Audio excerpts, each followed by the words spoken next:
Bonjour, aujourd'hui je vais vous expliquer comment utiliser les comptes rendus métiers DSN pour fiabiliser vos déclarations adressées à Clésia Prévoyance. Nous mettons à votre disposition sur NetEntreprise un document que l'on appelle compte rendu métier DSN ou plus simplement CRM.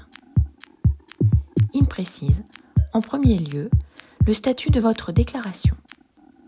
DSN accepté, DSN accepté avec correction à apporter, ou encore DSN rejeté, et éventuellement des informations sur le paiement. Voyons tout cela en détail.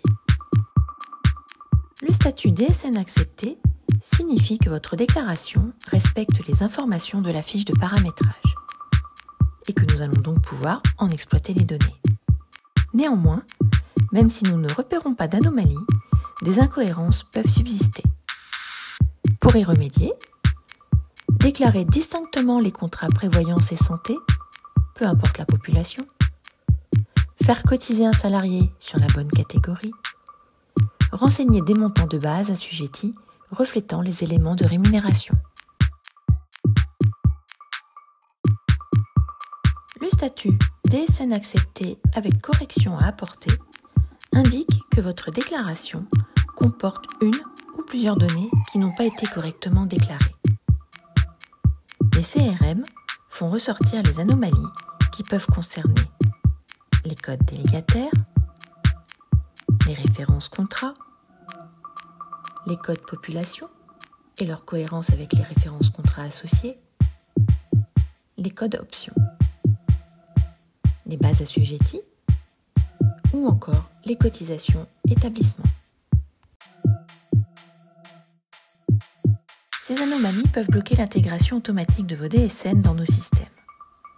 Temps de traitement allongé,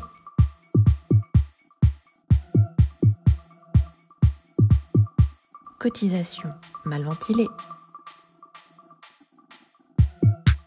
ou affiliation non enregistrée. Les écarts non corrigés pouvant entraîner pour les salariés concernés une mauvaise alimentation de leurs droits en matière de protection sociale. Les CRM précisent également des retours métiers qui détaillent le nombre d'anomalies similaires, le type d'anomalie, le numéro de rubrique DSN, la valeur déclarée dans cette rubrique, ainsi que des éléments de contexte.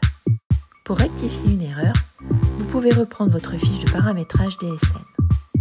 Il vous suffira alors de vous reporter à la rubrique mentionnée dans le CRM pour retrouver l'élément attendu et y apporter une correction.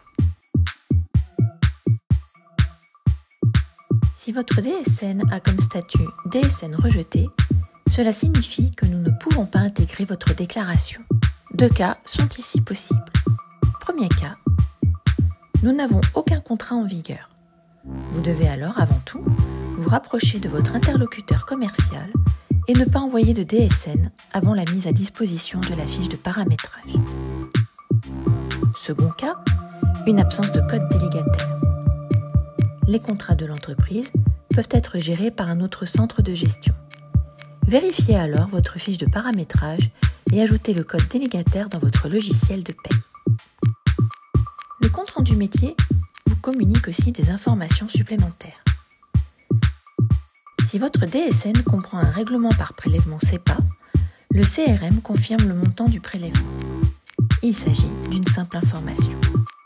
Nos comptes rendus métiers DSN peuvent vous être très utiles pour fiabiliser les données de vos DSN. Pensez donc à les consulter depuis votre tableau de bord NetEntreprise ou depuis votre logiciel de paye si celui-ci le permet. Et n'oubliez pas qu'une DSN bien paramétrée, c'est l'assurance que vos informations transmises soient bien prises en compte. J'espère que cette vidéo vous a été utile. N'hésitez surtout pas à la liker pour nous le faire savoir. Je vous remercie de votre attention et vous dis à très bientôt pour un nouveau conseil DSN.